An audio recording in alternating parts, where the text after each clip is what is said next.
আমার চ্যানেলে তোমাদের সকলকে স্বাগত। আজ আমরা ক্লাস 8-এর রায় ও মার্টিন প্রশ্নবিচিত্র থেকে ইতিহাসের তৃতীয় পর্যায়ক্রমিক মূল্যায়নের দ্বিতীয় স্কুল সলভ করব।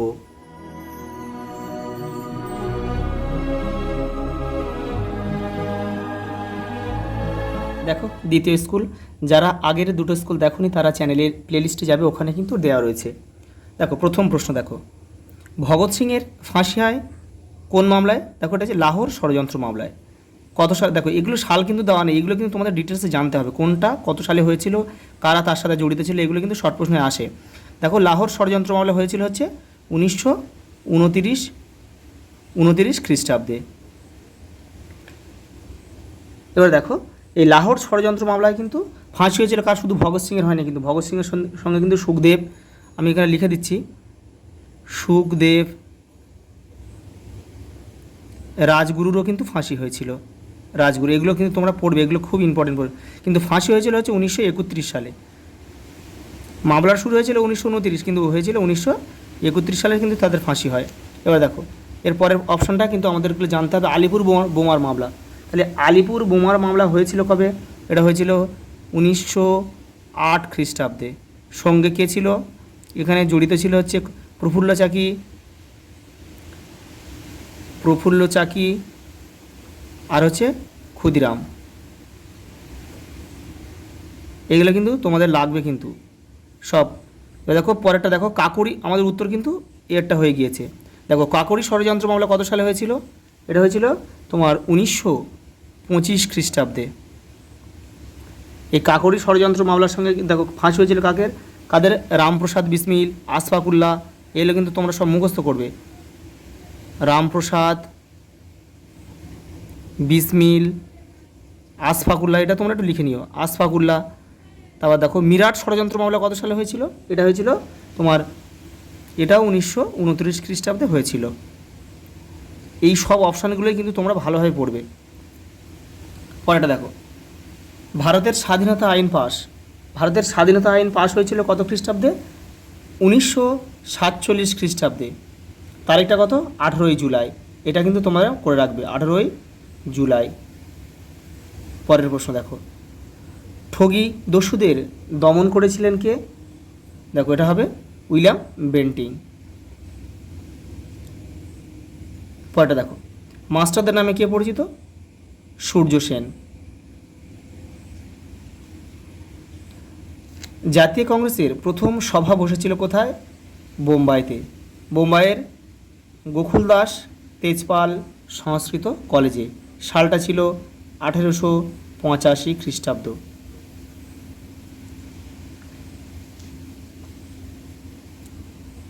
প্রথম বিশ্বযুদ্ধ শুরু হয়েছিল 1914 খ্রিস্টাব্দে আর শেষ হয়েছিল 18 খ্রিস্টাব্দে, 1918-তে। দেখো, পরেরটা, ইন্ডিয়ান লীগ প্রতিষ্ঠা করেন কে? শিশির কুমার ঘোষ। অপশান বি আমাদের সঠিক উত্তর। সালটা তোমাদের একটু জেনে রাখতে হবে। ইন্ডিয়ান লীগ প্রতিষ্ঠা হয়েছিল তোমার হচ্ছে 1875। এইগুলো কিন্তু তোমরা মুখস্থ করবে, এগুলো খুব প্রয়োজন কিন্তু। পরের প্রশ্ন দেখো, বঙ্গভঙ্গের পরিকল্পনা করেছিলেন কে? Lord Curzon. সালটা 1905 খ্রিস্টাব্দ। স্বাধীন পাকিস্তান রাষ্ট্রের জন্ম হয়েছিল 1947 খ্রিস্টাব্দে 14ই আগস্ট। রাজ্যসভায় রাষ্ট্রপতি নিয়োগ করতে পারেন কতজনকে? 12 জনকে। পরের প্রশ্ন দেখো, কোন নাটক থেকে আমরা নীল বিদ্রোহীদের প্রতি অকথ্য অত্যাচারের কথা জানতে পারি? এটা হবে নীল দর্পণ। নীল দর্পণ, এটা কার লেখা? দীনবন্ধু মিত্র। এটাও কিন্তু তোমরা করে রাখবে, দীনবন্ধু মিত্রের লেখা।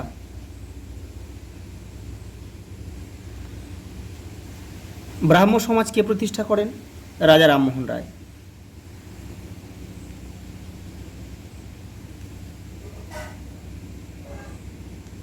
রাজা রামমোহন রায়। সালটা কত ছিল? 1828। এটাও কিন্তু তোমরা মুখস্থ করবে।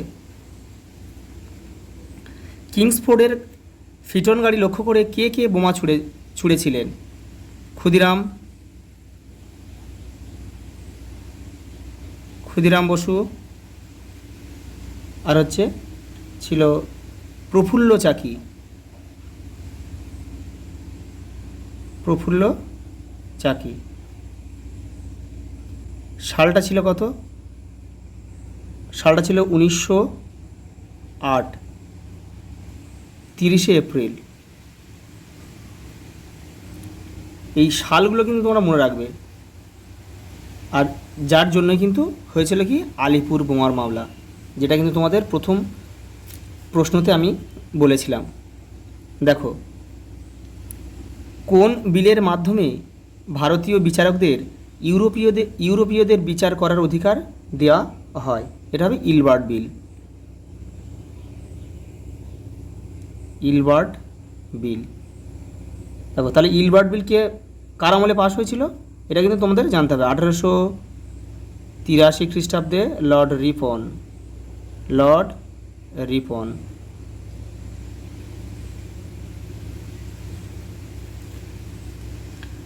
সীমান্ত গান্ধী কাকে বলা হয়? খান,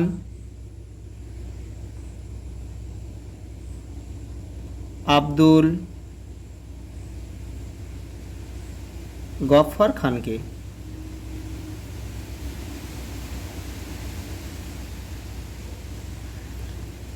ভারত বিভাজন মানচিত্র কে তৈরি করেছিলেন? Sir Cyril Radcliffe.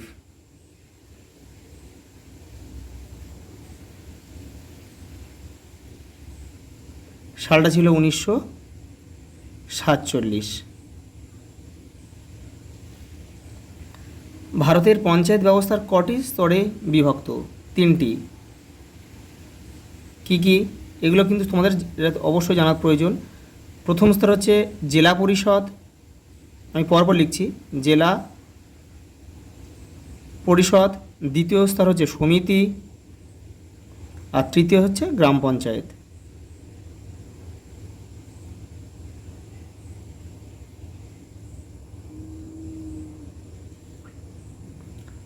পরের প্রশ্ন দেখো, নাগরিকদের মৌলিক কর্তব্যগুলি কত সালে কততম সংবিধান সংশোধনের মাধ্যমে অন্তর্ভুক্ত করা হয়েছিল? প্রথমে কত সালে? এটা হবে 1976 খ্রিস্টাব্দে। কততম সংবিধান সংশোধন? 42তম সংবিধান সংশোধনের মাধ্যমে কিন্তু করা হয়েছিল। ক্রিপস মিশন কবে ভারতে আসে? ক্রিপস মিশন ভারতে এসেছিল 1942 খ্রিস্টাব্দে মার্চ মাসে।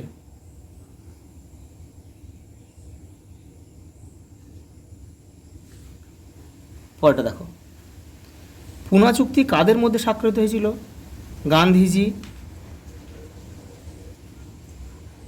গান্ধীজি ও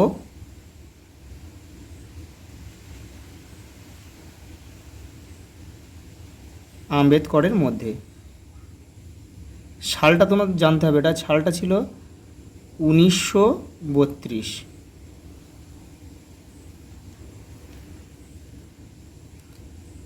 শূন্যস্থান পূরণ করো। দেখো, চৌরি চৌরার ঘটনার পর গান্ধীজি কোন আন্দোলন প্রত্যাহার করেছিল? অসহযোগ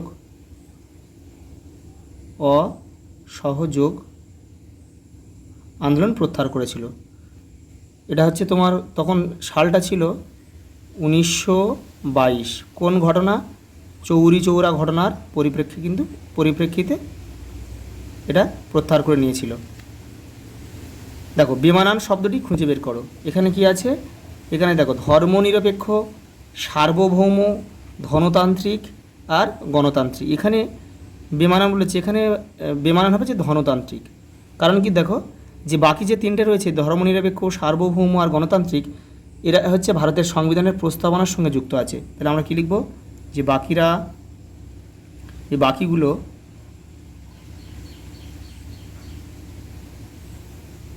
ভারতের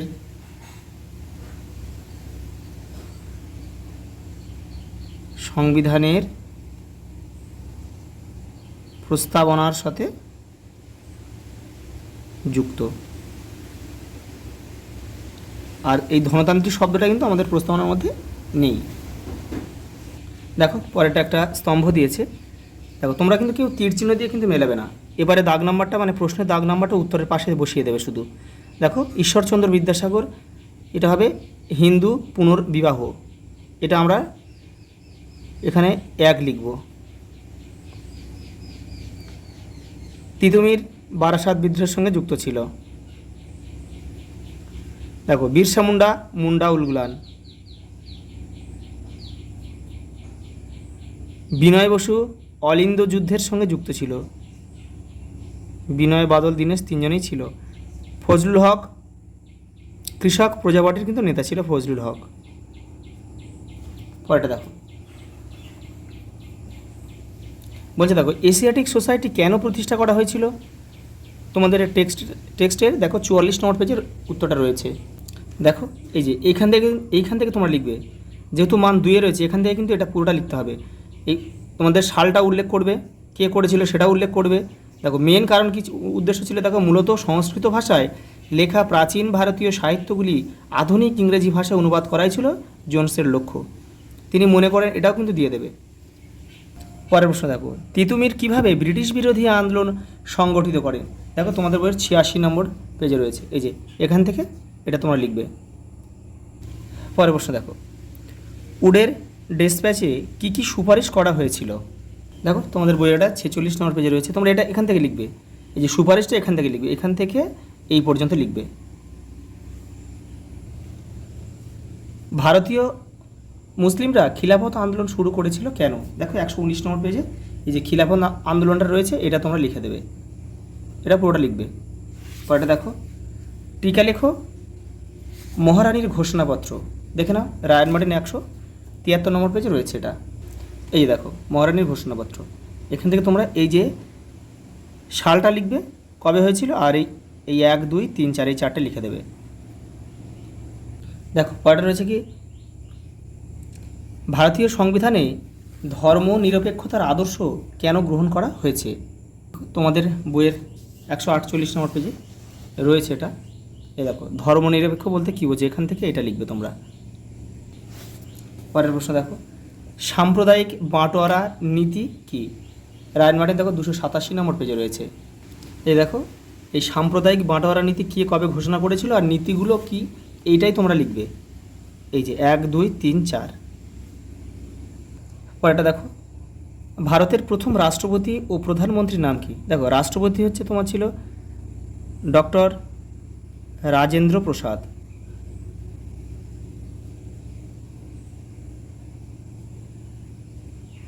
আর প্রধানমন্ত্রী ছিল জওহরলাল নেহরু। পরে দেখো, ভারতের কোথায় কোথায় নৌবিদ্রোহ হয়েছিল। দেখো শুরু হয়েছিল কিন্তু কোথায়, প্রথমে বোম্বাইতে বা মুম্বাইতে কিন্তু প্রথম শুরু হয়েছিল, তারপর কিন্তু করাচি,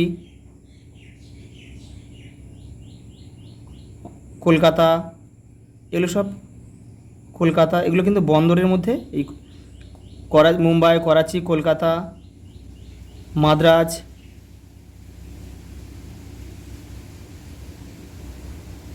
তারপরে ছিল কোচিন, বিশাখাপত্তনম,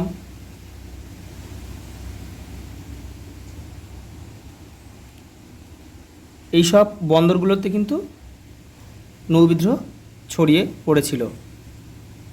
হয়েছিল হচ্ছে তোমার 1946। পরের প্রশ্ন দেখো, বিদ্যাসাগর নারী শিক্ষার জন্য কীভাবে সচেষ্ট হয়েছিলেন। দেখো তোমাদের বইয়ের 80 নম্বর পেজে এই যে এখানে রয়েছে। দেখো নারী শিক্ষা বিস্তারের প্রতি বিদ্যাসাগর নজর দিয়েছিলেন, এখান থেকে এই পর্যন্ত লিখবে। দেখো পরের প্রশ্ন, সাঁওতাল হুল ও নীল বিদ্রোহের একটি তুলনামূলক আলোচনা করো।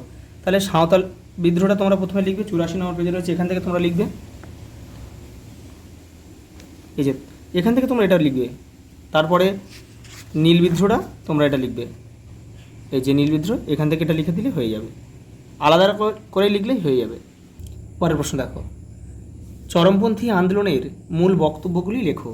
দেখো 210 নম্বর পেজে এটা তোমরা এইখান থেকে এটা করলেই হয়ে যাবে। চরমপন্থী, দেখো চরমপন্থী কাদের বলে একটা উদাহরণ দিয়ে দেবে, কয়েকজনের নাম দিয়ে দেবে, দিয়ে এখানে দেওয়া রয়েছে এখানে। আর এই যে মূল এই যে চরমপন্থী নীতি, এইগুলোই কিন্তু তাদের এই উদ্দেশ্য ছিল, এগুলোই তাদের মূল বক্তব্য ছিল। পরের প্রশ্ন দেখো, গান্ধীজির অহিংস সত্যাগ্রহের আদর্শটি ব্যাখ্যা করো। তোমাদের বইয়ের 116 নম্বর পেজে রয়েছে, দেখো এই যে ব্র্যাকেট করা রয়েছে, এখান থেকে এটা তোমরা লিখবে। পরেরটা দেখো, অসহযোগ আন্দোলনের পর মুসলমান নেতাদের সঙ্গে কংগ্রেসের দূরত্ব তৈরি হওয়ার কারণ ব্যাখ্যা করো। দেখে নাও। পরেরটা দেখো, পশ্চিমবঙ্গের পঞ্চায়েত ব্যবস্থার গঠন সম্পর্কে ধারণা দাও। তোমাদের বইয়ের 152 নম্বর পেজে রয়েছে। এই দেখো, এখান থেকে তোমরা লিখবে এই পর্যন্ত। পরের প্রশ্ন দেখো, 1855 খ্রিস্টাব্দের সাঁওতাল বিদ্রোহের কারণ ও ফলাফল লেখো। এই যে এই সাঁওতাল হুল, এটা কিন্তু লিখতে হবে, এটা পুরোটাই কিন্তু তোমাদের লিখতে হবে। এই যে এপারেও কিন্তু রয়েছে এই পর্যন্ত। দেখো পরের প্রশ্ন, বঙ্গভঙ্গ বিরোধী আন্দোলন সম্পর্কে যা জানো লেখো। তোমাদের বইয়ের 107 নম্বর পেজ দেখো, এই যে 107 নম্বর পেজ দেখো, বঙ্গভঙ্গ বিরোধী আন্দোলন। এখান থেকে তোমরা লিখবে এই পর্যন্ত। যেহেতু মান 5 রয়েছে, এই পর্যন্ত তোমার পড়বে, পড়ে কিন্তু এটা মুখস্থ করার প্রয়োজন নেই, তোমাদের নিজেদের মতো করে ছোট করে লিখবে। পরের প্রশ্ন দেখো, ভারতীয় নৌবিদ্রোহের সম্পর্কে যা জানো লেখো। 132 নম্বর পেজে তোমাদের বইয়ে দেখো নৌবিদ্রোহ, এই যে টুকরো কথা রয়েছে, এটা পুরোটা তোমাদের লিখতে হবে, কিন্তু পুরোটাই লিখতে হবে। পরের প্রশ্ন দেখো, ভারতের মুক্তি সংগ্রামে আজাদ হিন্দ ফৌজের ভূমিকা আলোচনা করো। দেখো 247 নম্বর আয়রন মার্টিনে রয়েছে, এই দেখো এইখান থেকে তোমাদের কিন্তু লিখতে হবে। এটা অনেকটা রয়েছে, এটা পড়ে তোমরা কিন্তু একটু ছোট করে লিখবে, এটা এতটা লিখলে কিন্তু তোমরা সময় পাবে না। সব পয়েন্টগুলো দেবে, দিয়ে মূল কথাটা লিখলে শুধু হয়ে যাবে কিন্তু। লাস্ট প্রশ্ন দেখো, ইলবার্ট বিল বিরোধী আন্দোলন বলতে কী বোঝো, এর গুরুত্ব কী? এটা হচ্ছে দেখো তোমাদের বইয়ের 98 নম্বর পেজে ইলবার্ট বিল রয়েছে, বিতর্ক, এটা পুরোটা লিখতে হবে। আজ এই পর্যন্ত, দেখা হবে পরের ভিডিওতে।